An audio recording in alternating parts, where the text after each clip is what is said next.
Hello, welcome back to the official Hacks podcast from Max and Pineapple Street Studios, where we are unpacking every episode of Hacks Season 3. I'm Jen Statsky, creator, showrunner, EP, and writer of Hacks.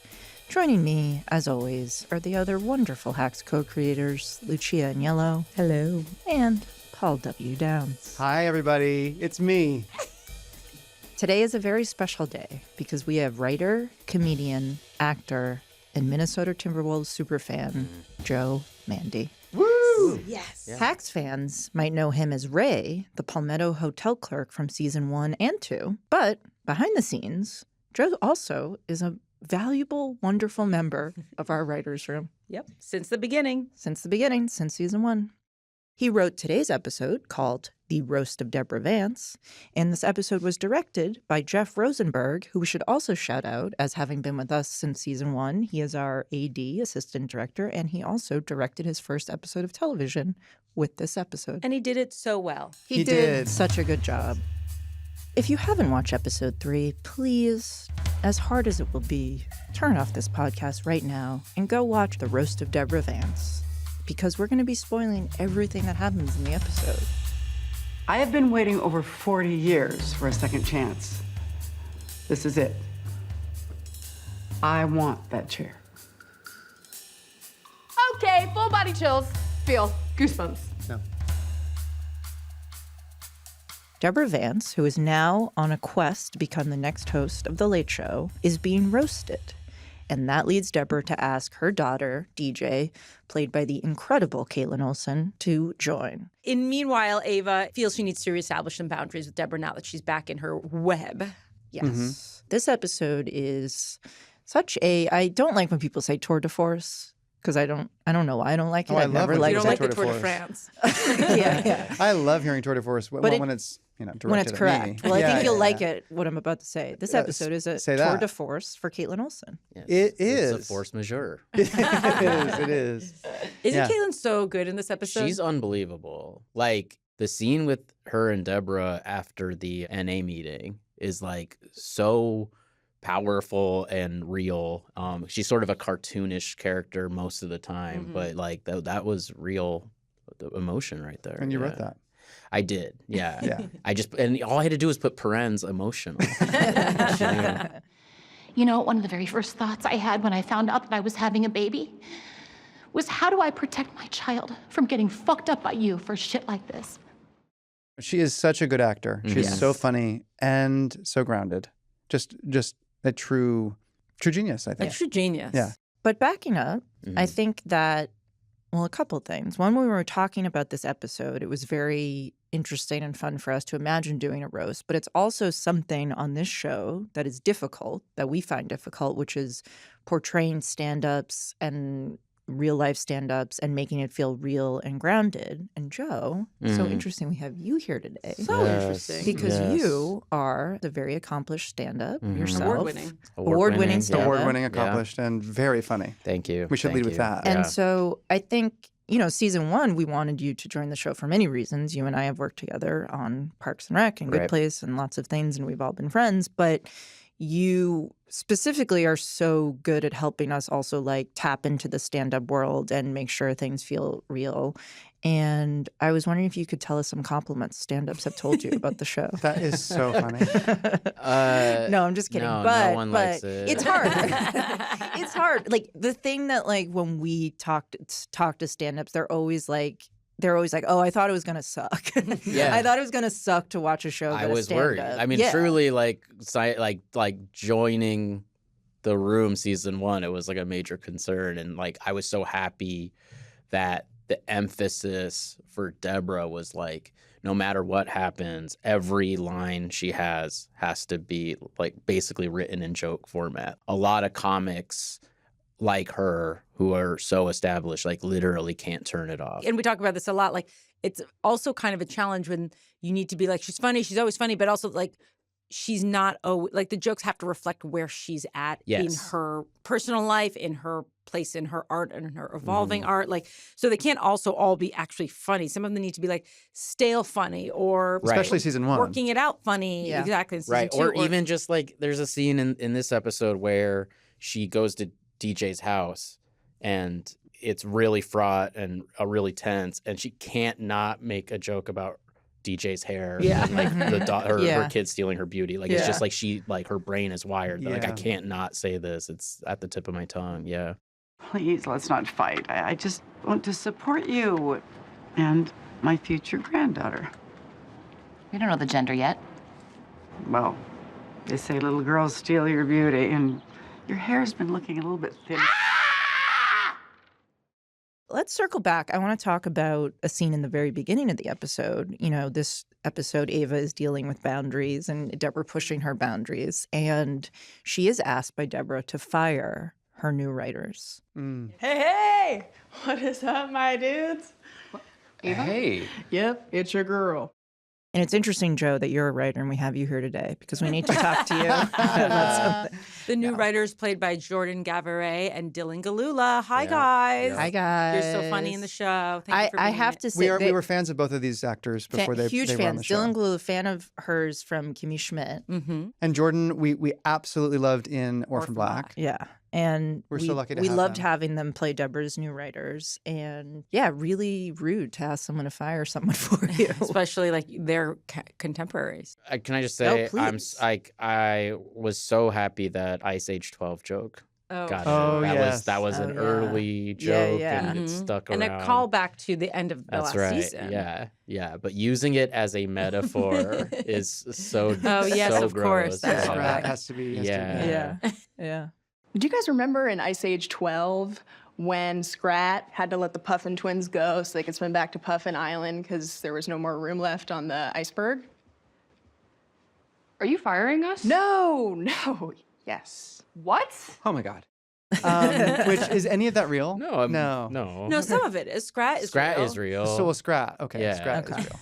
I had a friend in high school who had a tiny TV put on his dash of his car so that he could watch Ice Age. That's Or why? not like so he could watch Ice Age, so he could watch DVDs in the car. But then That's when he showed, insane. but when he turned it on for me, it was playing Ice Age. That's so funny. What a weird memory. Beautiful. You know, one of my favorite things in the episode, and it's such a small thing, so it's funny to say this is one of my favorite things, but I love seeing more of Deborah Vance's house. And I really love the guest suite that Ava is staying in, and all of the history of Deborah Vance's life we get to see in the 87 and 92 guest suite. That's right. So we get to see her in what was not long after her heyday. I guess it was sort of like, you know, a special time for Deborah.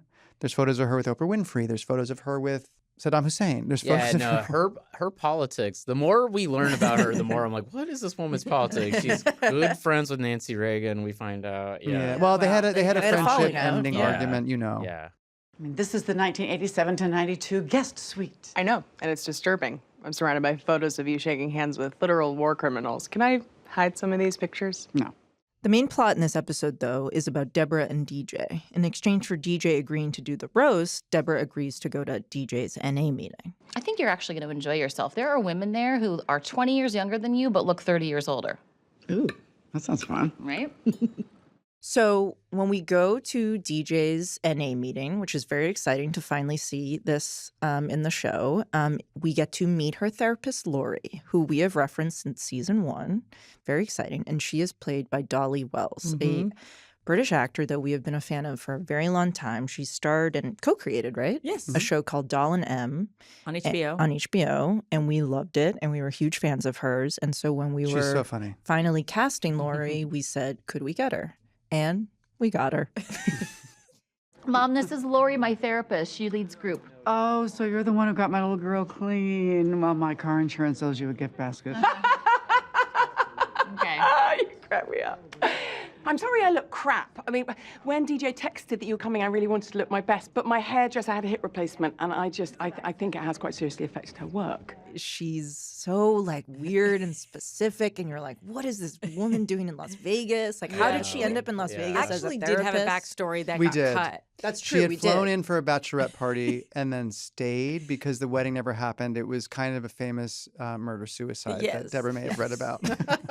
And it was a little bit dark, so we She didn't had to end up... stay, I think, She had to testify. Yeah. testify. Right. But then she just really She kind of kind of fell in into... love with the city. I Yeah. guess. Well, I think And she got felt clean. Yeah, well, Yeah. she Yeah. got clean while she was Yeah. here. And I think she probably, she said, okay, I got to go back home to England. And she goes, oh, what's waiting for me there? Right. And she said, I'll tell you what, all my much. dealers, and I'm not doing that. Yeah. I'm yeah, gonna that's stay right. I gotta from stay that. with somewhere where I'll be safe, Las It's like- Vegas. Why take the channel when I can just walk across the street to Paris? There you go. There you That's right, go. because she There lives you famously at go. Caesars. While Deborah's at this NA meeting, Ava goes to reunite with Kiki, played by the wonderful Poppy Lou. They are backstage at a very interesting elementary school fundraiser. I thought this was a school fundraiser. Girl, it is. It's the PTA fashion show. But why are all the women so unbelievably hot? Okay, horny. Girl, this is Las Vegas. Most of the moms here are showgirls, acrobats, or like married to a raider. Shout out to her. I believe she had given birth 3 weeks prior. Yeah, Something crazy. crazy, And right? she's in Yeah. a, what is that called? A Bustier? bodice, a bustier. Yeah. And she hit that catwalk like a damn superstar, Cindy Crawford. Also in that scene, we see Ava get a call from Deborah, who now has just learned she has to say something about DJ for her 5-year sobriety anniversary celebration. And she quickly calls Ava and asks her to write something for her. And Ava, without thinking, is like, sure, no problem. I'll text you. I'll text it to you. That's messed up. Isn't that like personal stuff?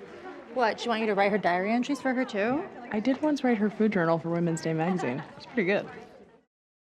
It's interesting because this type of like personal writing does kind of come up a lot when you're writing for someone like a stand-up. Like I remember when I worked at Late Night, like you were kind of asked for anything Jimmy Fallon would do, like hosting or whatever, like, oh, he has to go give a speech, like we would be asked to write for it. It's interesting. It's an interesting question, but it is true to life that Ava would be asked to write these things for Deborah. Especially something like her food journal for Women's Day magazine. That's right.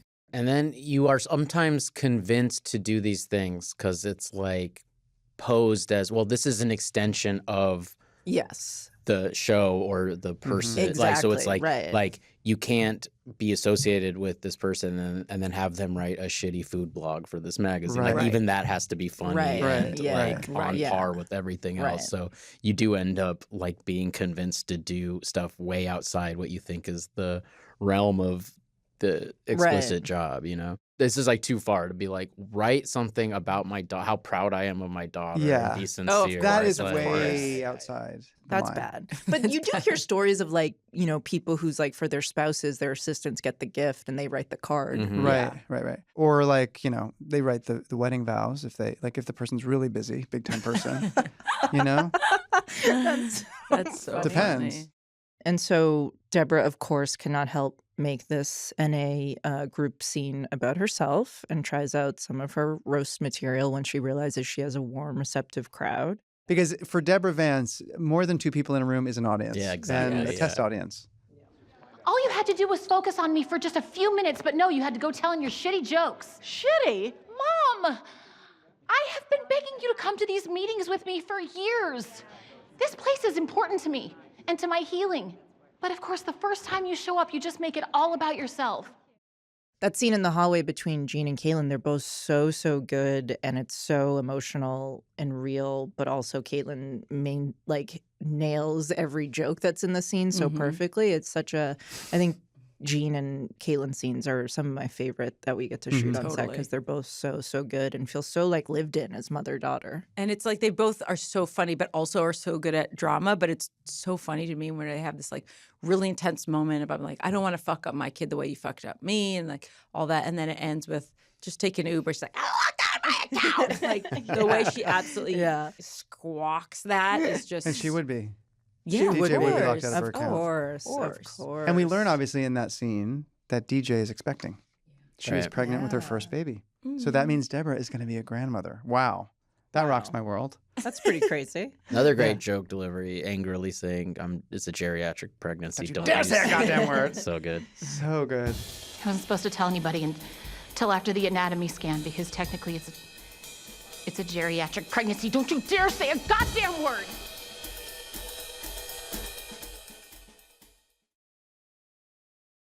So how did you feel watching the roast? I mean, I know you were there on set on the day and helping us give alt jokes to the Yeah, comedians yeah. because comedians always want alts. Sure. But how did you feel in terms of watching the edit and watching the episode? Were you like, this feels like...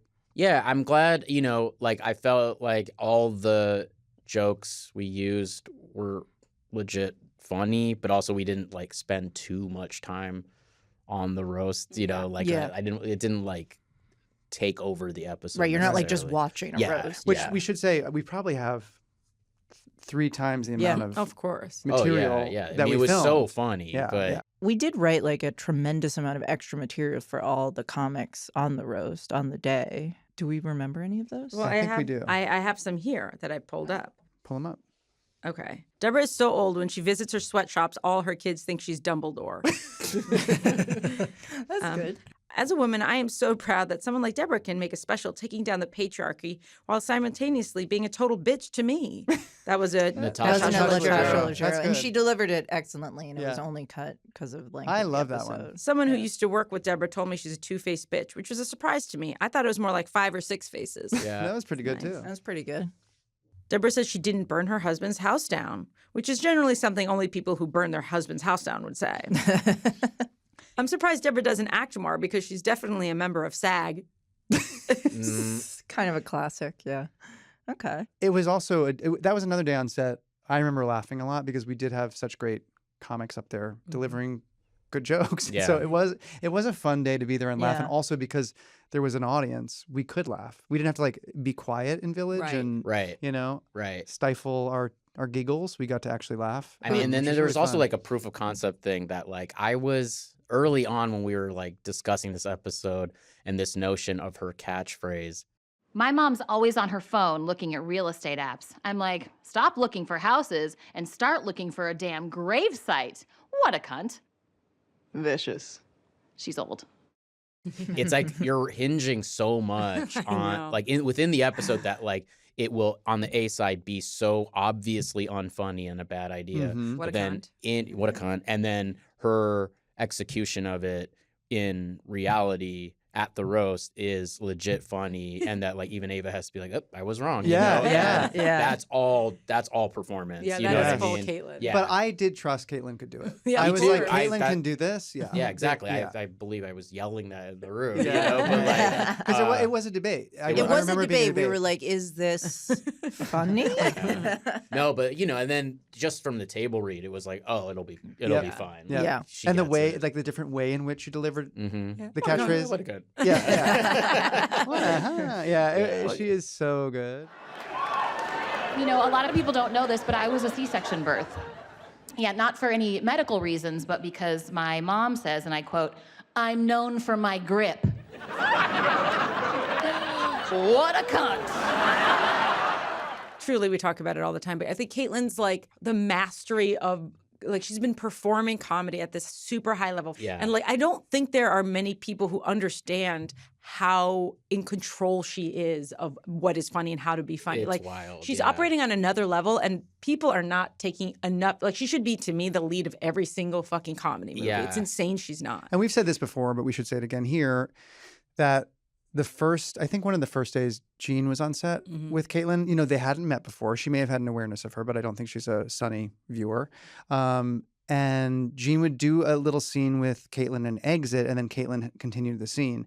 And Jean would run around the set to Village and get behind us and watch. That's awesome. And that is not something that she does a lot. No. Unless it's Caitlyn or me, like she doesn't want to run around to And it's watch. just because I haven't had a Ray scene with her yet. That's the thing. You haven't really had a lot of Ray overlap. You're incredible. Mom, that was amazing. I have never experienced anything like that before. I finally get it. What? Why comedy was always the most important thing to you. You know, I spent my whole life thinking you were a narcissist, but turns out you're actually an addict, like me.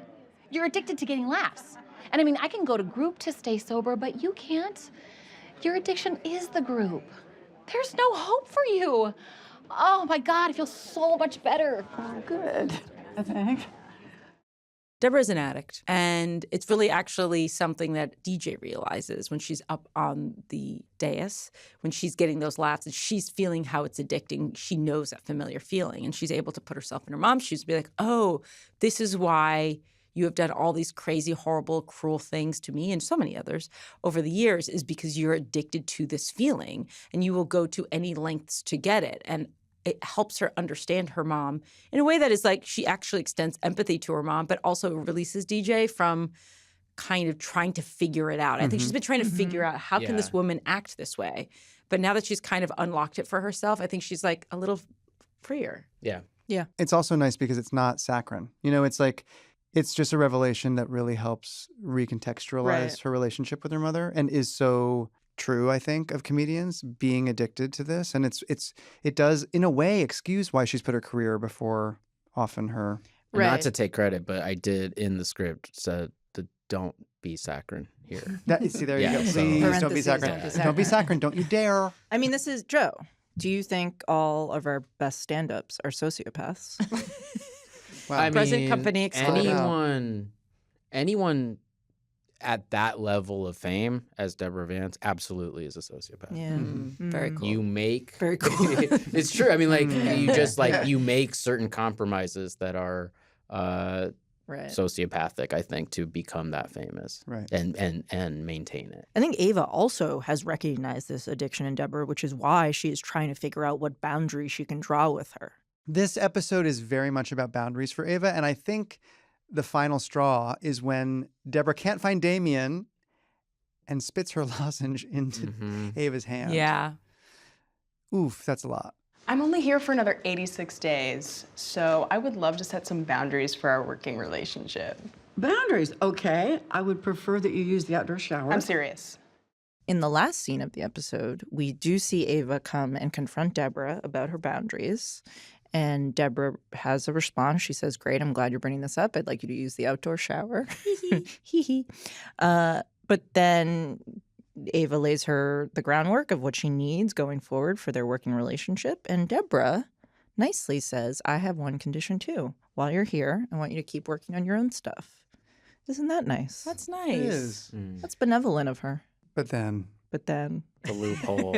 She finds a loophole. Without missing a beat, Deborah finds a loophole. She picks up her phone and starts to text Josefina with some jokes about Ava's appearance. It is so funny to me when Rose comes in and reads those jokes. I love It's it. really good. Jean was very meticulous about how long the texting would take and are we giving enough time. It was very good how long she was texting. It was very real. It was true to life and it was real. Yeah. But Rose is such like she's one of those people on the show that she can come in for like 3 lines and just absolutely kill it and kind of steal the scene. And we're very lucky to have people like her in the cast. Funny.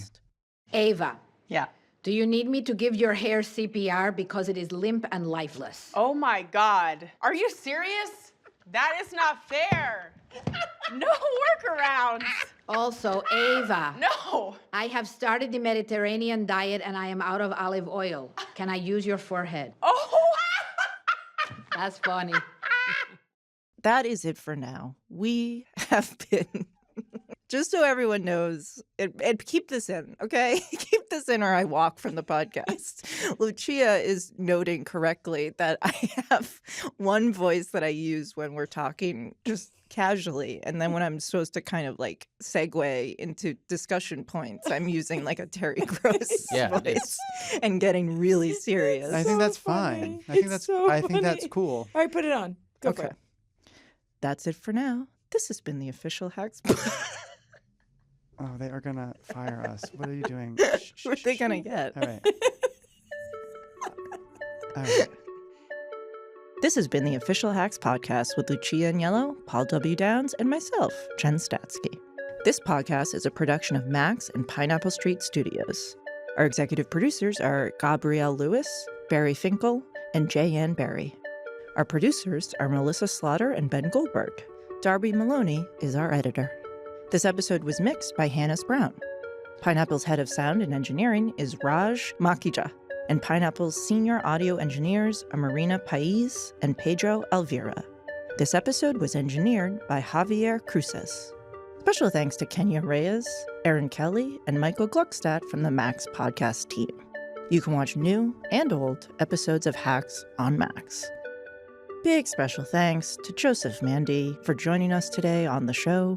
We'll be back tomorrow to talk about episode 4. See you then. Sleep well. Mom, I'm an adult.